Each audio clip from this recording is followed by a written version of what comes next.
Assalamualaikum warahmatullahi wabarakatuh. Yang terhormat kepada Ibu Erni Zulfa Arini STMM selaku dosen pengampu mata kuliah pengantar bisnis dan teman-teman yang berbahagia. Di sini kami akan mempresentasikan hasil diskusi kelompok kami mengenai materi strategi promosi dan penentuan harga. Dan untuk kelanjutannya disimak ya teman-teman. Selanjutnya izinkan kami memperkenalkan anggota kelompok kami. Saya Alia Hanafi NIM 204021146 selaku moderator dan Amelia Widi Astuti NIM 204021158, Amelia Dwi Jayanti NIM 204042163, Nur Alfi Khairunisa 204021133. Pemasaran yang terintegrasi. Pemasaran terintegrasi sebagai satu kesatuan dari bauran pemasaran yang terdiri dari 4P, yaitu produk, price, place, dan promotion. 4P melambangkan pandangan penjual terhadap perangkap pemasaran yang tersedia untuk mempengaruhi pembeli. 4P merupakan formula yang banyak dipergunakan atau setidaknya merupakan formula dasar untuk bauran pemasaran.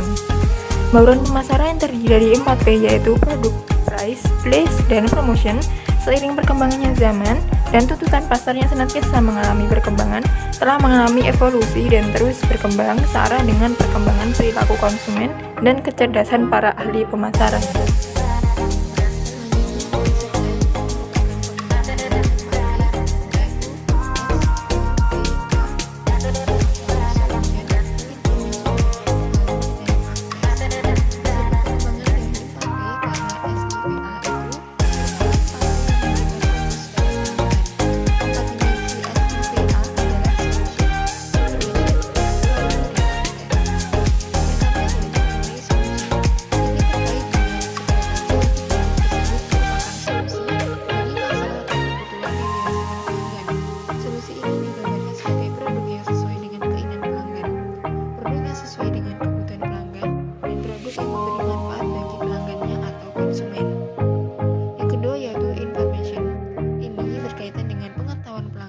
Produk yang kita tawarkan. Informasi ini diperoleh dari media massa, media sosial, atau tim pemasaran perusahaan tersebut.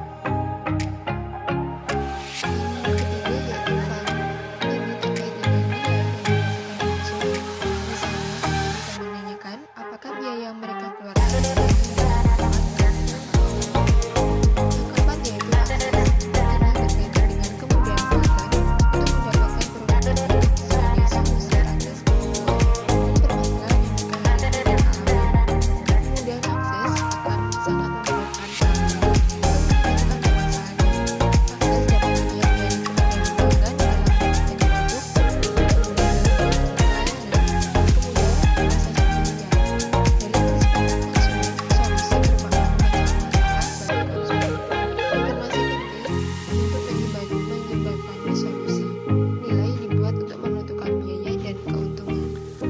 Selanjutnya yaitu konsep promotion needs. Setiap perusahaan mempunyai tujuan untuk dapat tetap hidup dan berkembang. Kehidupan sebuah perusahaan sangat berdampak bagi kelangsungan hidup beberapa pihak, baik internal maupun eksternal perusahaan. Untuk dapat hidup dan berkembang, hanya dapat dicapai melalui usaha mempertahankan dan meningkatkan tingkat keuntungan atau laba perusahaan. Untuk dapat mempertahankan dan meningkatkan tingkat keuntungan atau laba perusahaan dapat dilakukan apabila perusahaan dapat mempertahankan atau meningkatkan penjualannya melalui usaha mencari dan membina langganan serta usaha menguasai pasar. Menurut basis swasta, promosi adalah arus informasi atau persuasi satu arah yang dibuat untuk mengarahkan seseorang atau organisasi kepada tingkat yang menciptakan pertukaran dalam pemasaran. Pada dasarnya, kegiatan promosi merupakan usaha yang dilakukan oleh perusahaan dengan beberapa tujuan, yakni memberikan informasi tentang keberadaan suatu produk, memperkenalkan cara pemakaian yang baru dari suatu produk, membujuk pelanggan sasaran, yakni untuk membentuk pilihan merek, mengalihkan mengalihkan pilihan merek tertentu.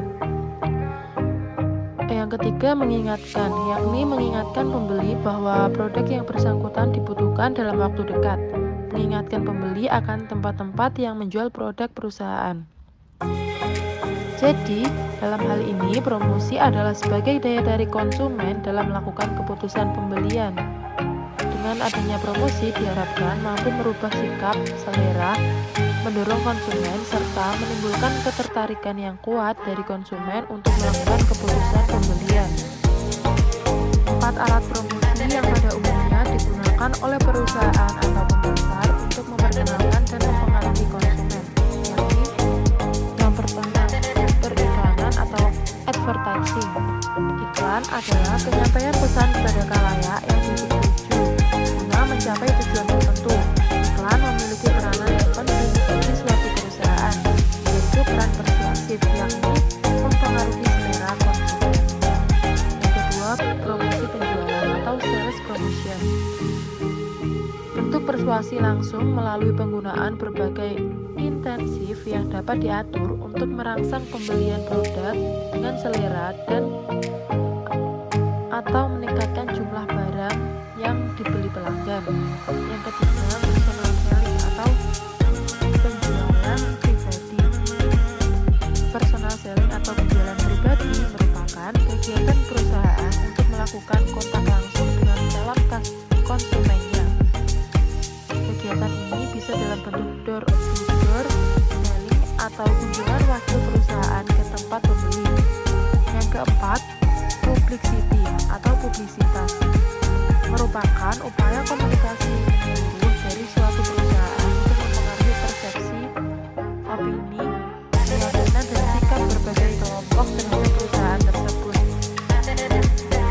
Saya Amelia Widiastuti, NIM 204-2158, dan selanjutnya akan menjelaskan tentang perbedaan jenis-jenis iklan beserta medianya.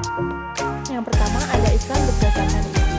Dalam iklan berdasarkan isi ini dibagi menjadi beberapa macam, yaitu yang pertama A. Iklan pemberitahuan atau pengumuman, B. Iklan penawaran atau niaga, C. Iklan layanan masyarakat. Selanjutnya yang kedua ada iklan berdasarkan media, dibagi menjadi dua, yaitu A. Iklan cetak, B. Iklan elektronik. Dalam iklan elektronik ini dibagi menjadi beberapa iklan lagi, yaitu yang pertama iklan radio, yang kedua iklan televisi, yang ketiga iklan film, yang keempat iklan media internet, dan yang terakhir iklan luar ruangan. Yang ketiga ada iklan berdasarkan tujuannya, yaitu A. Iklan komersial.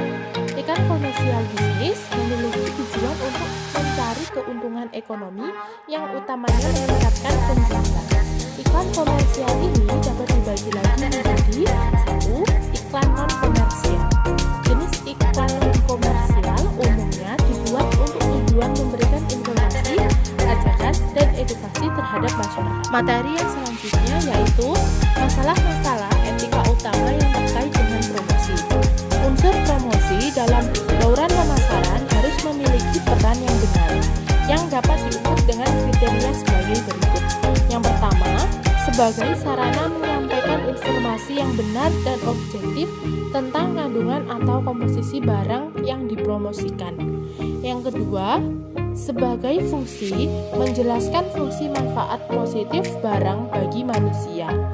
Yang ketiga, sebagai sarana memberikan image yang benar terhadap perusahaan. Dan yang keempat, tidak ada unsur maksud memberdayakan atau memanipulasi terhadap masyarakat konsumen.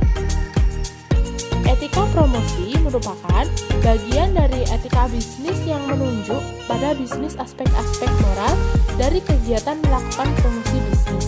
Sehingga etika promosi dapat dikaitkan dengan kaidah atau prinsip-prinsip etika bisnis. Materi yang selanjutnya ada hal-hal tidak etis yang dilakukan beberapa pengusaha dalam kegiatan promosi dalam bentuk iklan, yaitu yang pertama, membohongi dengan cara mengatakan sesuatu yang tidak benar dengan sengaja saat beriklan. Yang kedua, menyesatkan dan menjerumuskan konsumen dalam promo yang tidak benar dan terlalu banyak persyaratan. Dan yang terakhir,